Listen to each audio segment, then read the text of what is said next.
السلام علیکم ورحمۃ اللہ وبرکاتہ۔ سبق نمبر 13، سورۃ البقرہ، آیت نمبر 8 اور 9۔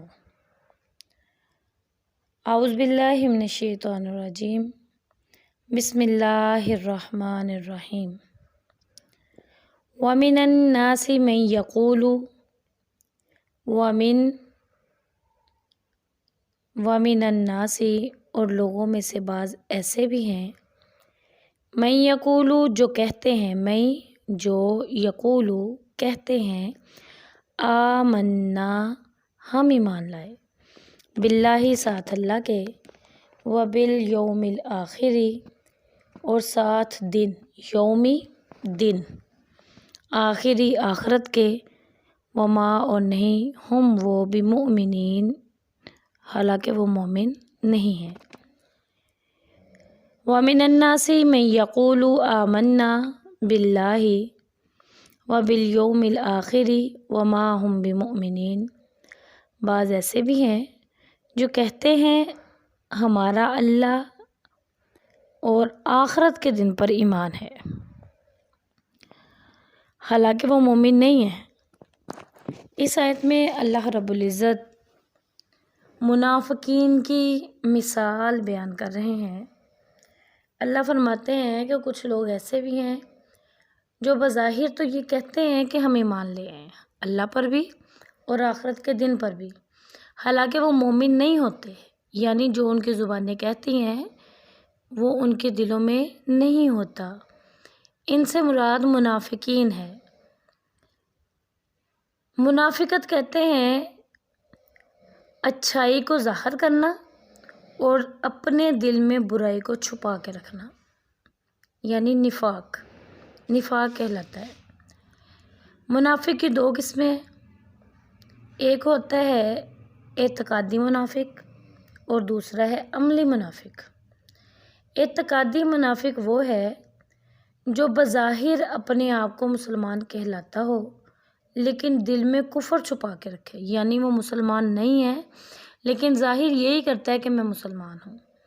اور عملی منافق وہ ہے جو کلمہ پڑھ لیتا ہے، یعنی وہ کلمہ گو مسلمان جس میں منافق کی نشانیوں میں سے کوئی بھی ایک نشانی پائی جاتی ہو، مثلا جھوٹ، فحش کلامی، وعدہ خلافی، امانت میں خیانت، نمازوں میں سستی، ریاکاری۔ اعتقادی منافق جو ہے وہ ہمیشہ کے لیے جہنمی ہے، اور جو عملی منافق ہے وہ بہت بڑا دشمن ہے۔ منافق کا جو قول ہے وہ عمل کے خلاف ہے، اس کا ظاہر اس کے باطن کے خلاف ہے۔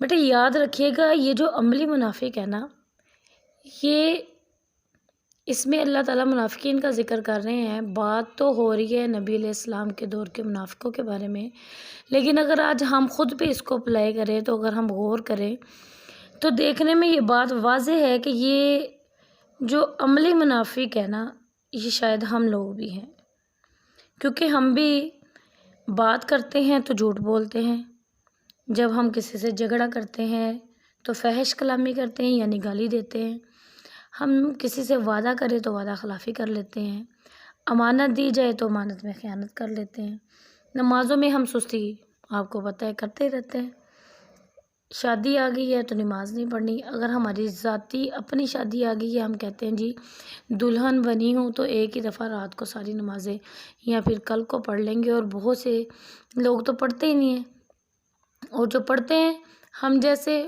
وہ بھی سوچتے ہیں کہ چلو آج ہم شادی پہ آئے ہیں، فوتگی پہ ہیں، کوئی ٹینشن میں ہے، پریشانی میں ہے، تو ہم نماز میں سستی کر لیتے ہیں۔ تو یہ بھی منافق کی نشانیوں میں سے ایک نشانی ہے جو ہم میں پائی جاتی ہے۔ پھر ریاکاری ہے، ہم کسی کو اللہ کی راہ میں کچھ دینے لگے ہیں تو کوئی دیکھ رہا ہے تو ہمارے دل میں خیال آ جاتا ہے کہ وہ دیکھ رہا ہے تو بھئی میرے بلے بلے ہو جائے گی اور میری بڑی دھوم ہو جائے گی کہ واہ بھئی یہ فلاں بندی اور یہ فلاں انسان جو ہے یہ تو بڑا سخی ہے، اور اگر نماز پڑھے تو ہم نماز کو بڑے اچھے انداز سے پڑھنا شروع کر دیتے ہیں کہ دیکھنے والا کہ بڑی پیاری نماز پڑھتا ہے، بھئی ہماری دھوم ہو جائے خاندان میں، رشتہ داروں میں۔ تو بیٹے یہ ہے ریاکاری، تو یہ ریاکاری ہے، منافق کی نشانیوں میں سے۔ تو اعتقادی جو منافق ہے وہ تو ہے ہی جہنمی، جس نے مسلمان ہونے کا دعویٰ تو کیا لیکن مسلمان نہیں ہے۔ لیکن ہم چونکہ مسلمان ہیں الحمدللہ، ہم کلمہ گو ہیں، کلمہ پڑھتے ہیں، لیکن کچھ چیزیں ہمارے اندر یہ چیزیں پائی جاتی ہیں، اللہ ہمیں ان سے بچا لے۔ ہم اگر کسی چیز میں نماز پڑھتے ہوئے ریاکاری کر دیتے ہیں، لیکن بیٹی نماز تو ہم پڑھتے ہیں اللہ کے لیے، اگر ہم نماز میں ریاکاری کر لیتے ہیں اور ہم اس نماز کو کسی دیکھنے والے کے لیے مزید مزین کر لیتے ہیں، اس کو پیارا کر کے پڑھتے ہیں اور بہت ٹھہراؤ سے پڑھتے ہیں اور دکھاتے ہیں کہ ہم بڑے خشوع و خضوع سے پڑھے ہیں، جبکہ عام روٹین میں ہم ایسا نہیں پڑھتے، تو بیٹے یہ ریاکاری ہے۔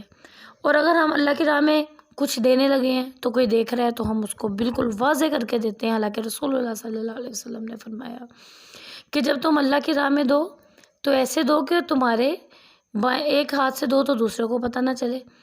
تو اگر ہم دکھا کے دیتے ہیں تو یہ ریاکاری آ جاتی ہے۔ تو یہ جو عملی منافقت ہے نا ہمارے اندر، یہ بہت بڑا جرم ہے۔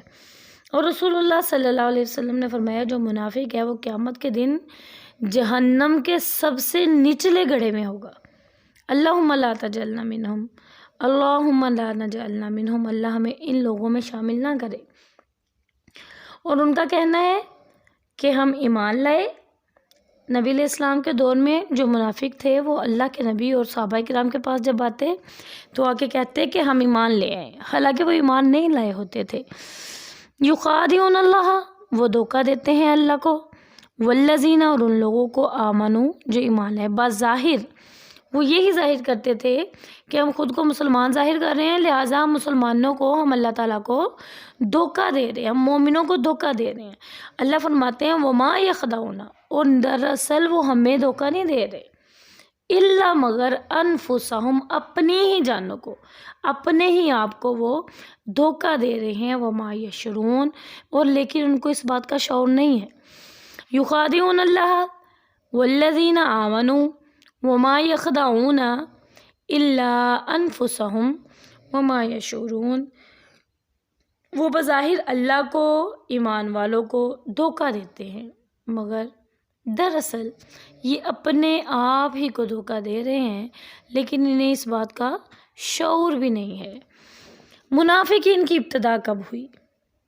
منافقین ہوا کچھ یوں تھا بیٹے کہ جب رسول اللہ صلی اللہ علیہ وسلم مکہ سے ہجرت کر کے مدینہ منورہ میں تشریف لائے تو وہاں نبی علیہ السلام کی آمد سے پہلے چند لوگوں نے، ایک شخص تھا عبداللہ بن ابی، اس کو اپنا سردار مقرر کرنا تھا۔ وہ پہلے بھی سردار تھا اپنے قبیلے کا، لیکن کچھ لوگوں نے مزید اس کی سرداری کو قبول کرنا تھا۔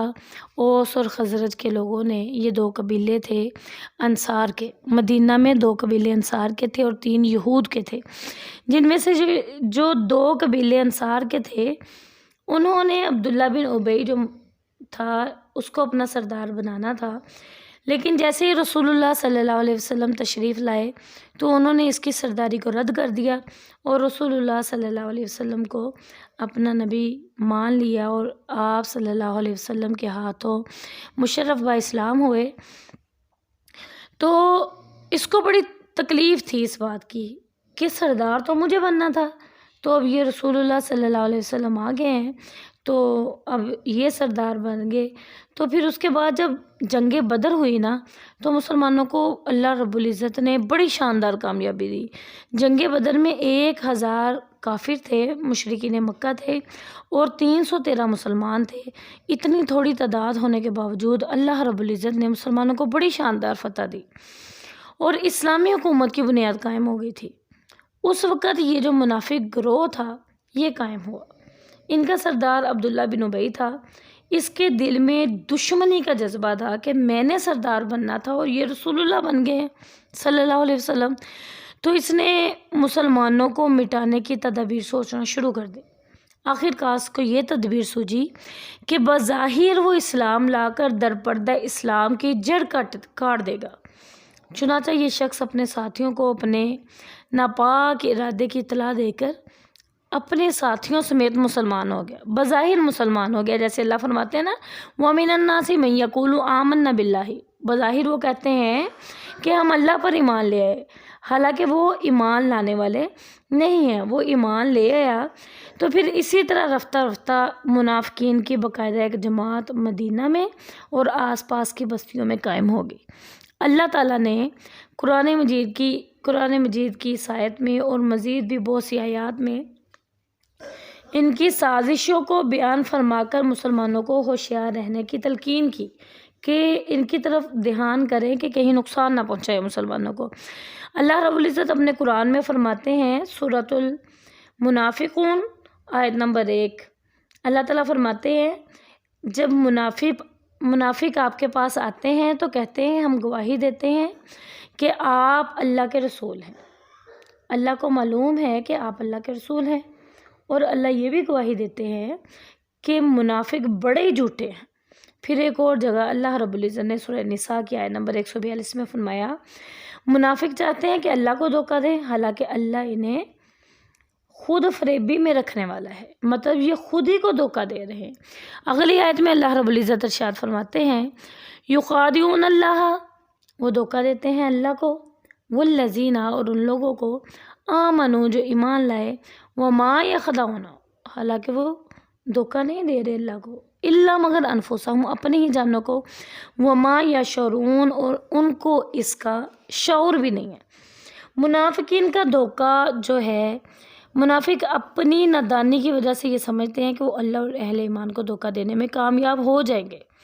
وہ اس میں کبھی بھی کامیاب نہیں ہو سکتے، کیونکہ اللہ تعالیٰ کو ان کی تمام سازشوں کا علم ہے، اور اللہ تعالیٰ اپنے رسول صلی اللہ علیہ وسلم پر وحی نازل فرما کر ایمان والوں کو آگاہ بھی کرتے رہیں گے، اور کرتے رہے بھی ہیں اور کر بھی رہے تھے۔ منافقین کے قول اور فعل کا تضاد ان کا دھوکہ تھا، وہ کہتے کچھ تھے اور کرتے کچھ تھے۔ بظاہر ان کی غرض یہ تھی کہ اس طرح سے ان کی جو جان، ان کا مال وہ محفوظ ہو جائے گا، حالانکہ اس طرح تو ان کا تحفظ ناممکن تھا، کیونکہ اس منافقت سے وہ ایسے عذاب الہی کو دعوت دے رہے تھے جس کو برداشت کرنے کی ان میں طاقت نہیں تھی، لیکن وہ بظاہر مسلمانوں کو دھوکہ دے رہے تھے، در حقیقت وہ خود دھوکے میں تھے، اپنی دنیا بھی تباہ کر لی، ان کا بھروسہ بھی لوگوں میں ختم ہو گیا، ذلت و رسوائی ان کا مقدر بنا، اور قیامت کے دن بھی اللہ رب العزت ان کو جہنم کے سب سے نچلے گڑھے میں پھینکیں گے۔ تو بیٹے اللہ سے دعا کیا کریں کہ اللہ تعالیٰ ہمیں منافقت والی زندگی سے بچائے، دوسروں کے ساتھ برا سلوک کرنے سے بچائے، اور نمازوں کی سستی ہم چھوڑ دیں، بہترین طریقے سے نماز پڑھیں، تاکہ مومنین کی صفات میں ہم میں مومنین اور متقین کی صفات ہو، نہ کہ منافقین کی۔ اللہ سے دعا ہے اللہ ہمیں عمل کی توفیق عطا فرمائے۔ وما علینا الا البلاغ المبین۔